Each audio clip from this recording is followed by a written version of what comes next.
The figure we know as Jesus has captivated the hearts of many, whether he's viewed as a great religious figure, a spiritual teacher, a prophet, the Messiah, or the Son of God. Now, many of the actions of Jesus have been overlooked, and this includes his sayings, especially within mainstream Christianity. Now, one thing that gets avoided or overlooked is how different Jesus was to the Pharisees, Sadducees, and Zealot Jews, which were the three major factions of Judean beliefs, and the striking similarities he had with the Essenes, which were another major faction of ancient Judaism. Now, the Essenes themselves were multiple different movements with different beliefs and theologies. Now, the thing is, the Pharisees and Sadducees and Zealots all condemned Jesus, and they all had one thing in common. They all worshipped Yahweh, and they were all willing to do violence. The Essenes most of which were non-violent.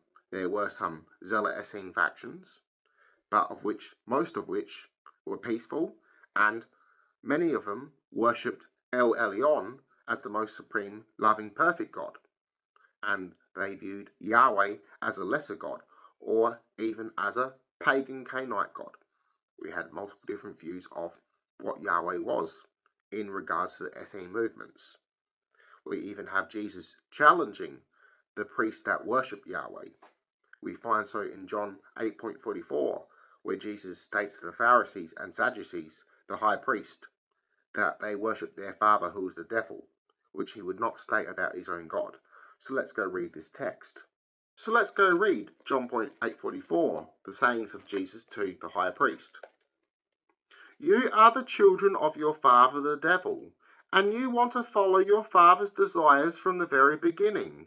He was a murderer and has never been on the side of truth, because there is no truth in him. When he tells a lie, he is only doing what is natural to him, because he is a liar and the father of all lies. Now, the Sadducees and Pharisees and the Zealots did not believe in the devil. The Gnostic Essenes did. They viewed Yahweh as the devil. So for Jesus to state this saying right here would state that he belonged to a Gnostic Essene group. And he would not state this about his own father, about his own God. So he's challenging the political and religious hierarchy and calling their God the devil. Now this is Jesus directly challenging the high priest and their God, Yahweh. He's claiming that they worship the devil, that they are corrupt, that they too lie, and that they do these corrupted deeds out of the will of their Father. Now, what does Jesus state about all those who came before him? All who came before me were thieves and pirates. Thank you, Lorenzo, Occult Corner, for voicing the voice of Jesus for me. Now, let's go read this text in John 10.8, the words of Jesus. All others who came before me are thieves and laysdays, meaning predators, pirates, bandits, rebels, revolutionists, as this term was associated with piracy, banditry, and acts of rebellion and revolution. So Jesus is stating this about the previous prophets who worshipped Yahweh. So he's stating that they were bandits, predators of children, those who raided and who were predators of their own people, who were rebels of their own people, harming their own people, harming their spirits, and not leading them towards God. Now, why would Jesus state this? He was well versed in ancient Jewish law, scripture, oral traditions. He would be well versed in the multiple forms of Judaism, knowing that they were all arguing against each other. Now let's go read a butchered translation in Genesis 14.13 on the actions of Abraham. Alright. But a man escaped and reported all this to Abraham the Hebrew. Mistranslated. Here is Abraham the Parate, so meaning Abraham the traveller or one who passes through. Now this Parate word was associated with the Euphrates River, which was also used for piracy by the Canaanites to raid their neighbours, to abduct women. Now, this would later be used by Muslim pirates to be used again for abducting women to raid their neighbours. So meaning that Abraham was a raider. These legends being revolved around Canaanite raiding parties. So the story here, if we continue on, which we will read, basically Abraham's nephew has been taken by another tribe who raided him and took his possessions. So Abraham does a raiding revenge attack and takes with him not only his nephew back, but he also takes their women and prisoners. Let's go read it. Who was living near the sacred trees belonging to Murray the Amorite. Mamre and his brothers Eshcol and Aner were Abraham's allies. When Abraham heard that his nephew had been captured, he called together all the fighting men in his camp in all and pursued the four kings all the way to Dan. There he divided his men into groups, attacked the enemy by night, and defeated them.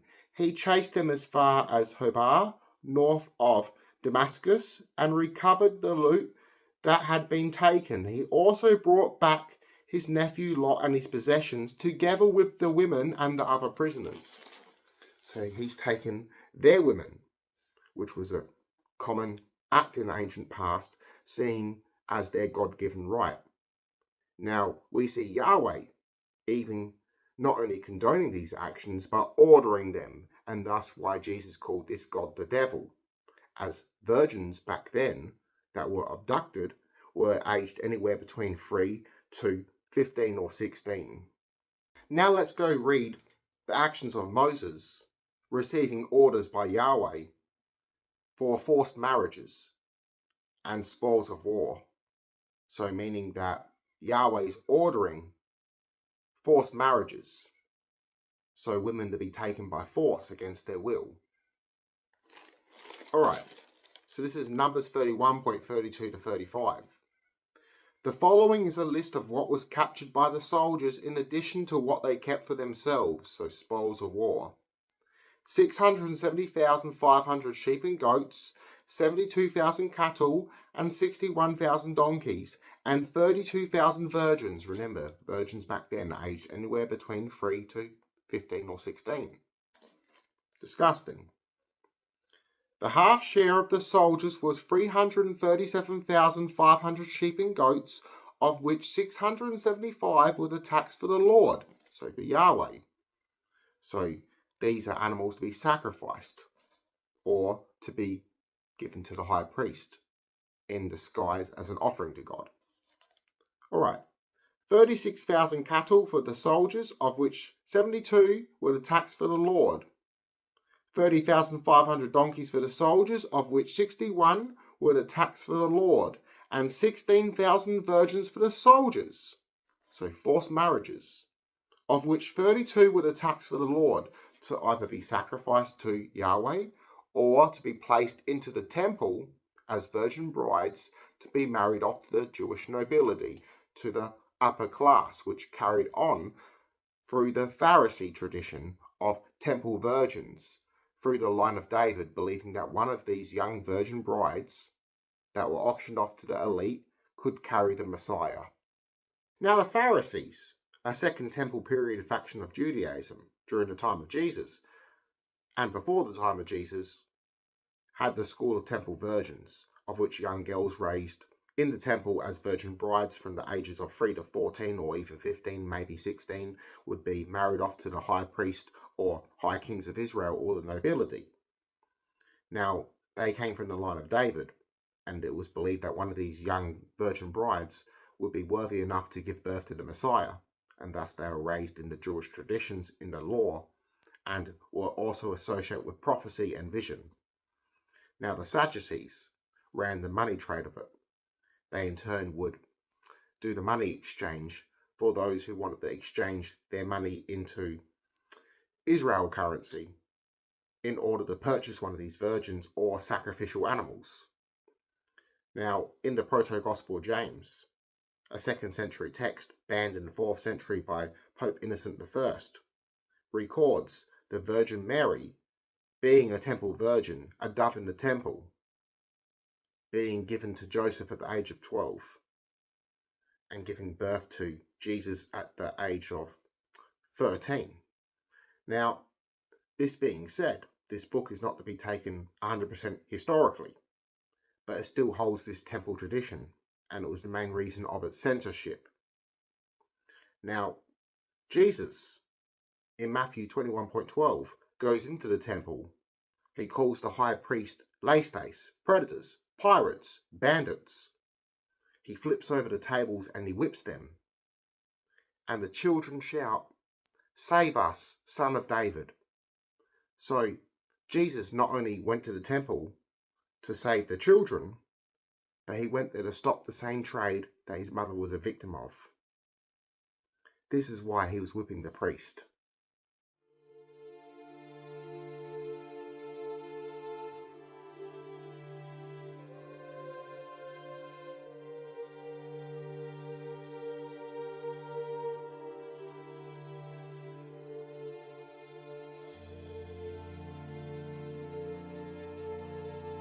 So now let's go look at the Gospel of Matthew 21.12 to 15 from my translation to give you a view of what's really going on.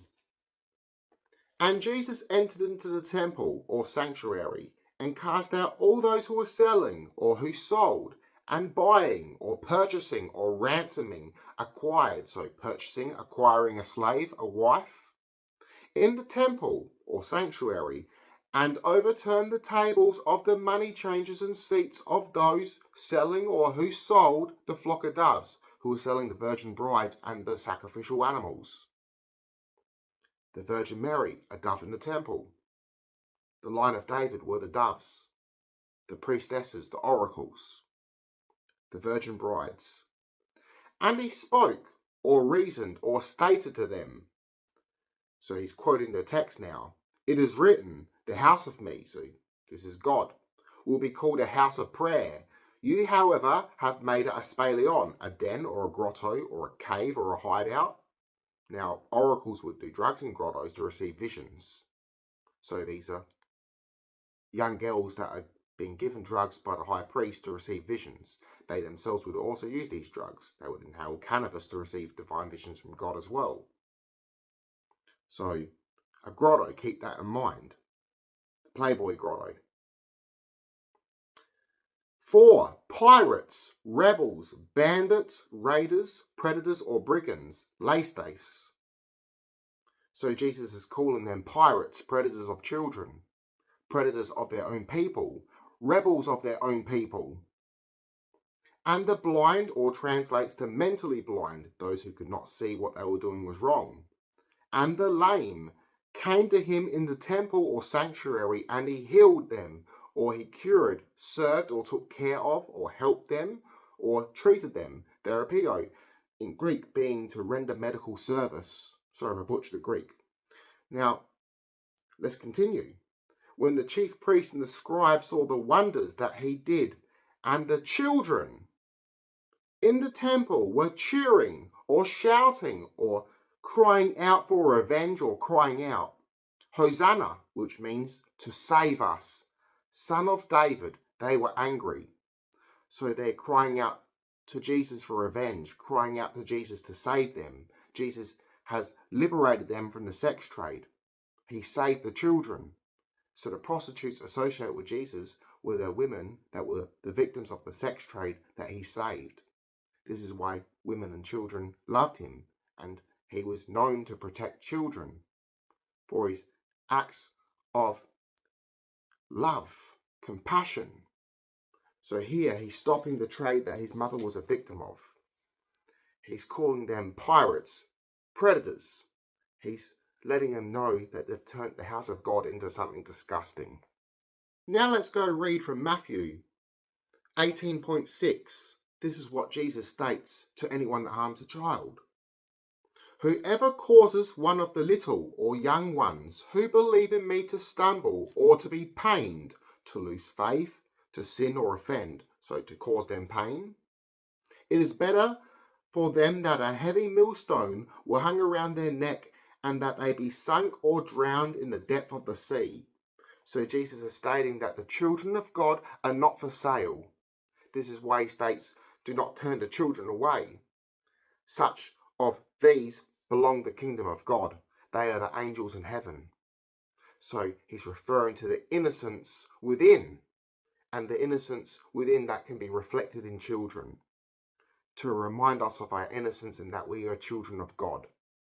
Now, it's due to these sayings and these actions of Jesus, the superstar, the superhero, that inspired the Gnostic Christians and Jewish Christians, the first Christians that wanted to be like Jesus themselves, to run through pagan brothels and to rescue women and children, that had them screaming out when it was dangerous to do so, equality in the Roman Empire. Now they would also rescue children that were left out in the wilderness to die by their pagan parents. It was because of the Gnostic Christians and the first Christians that child rights were first introduced into the Roman Empire by the 3rd century and enforced by the 5th century.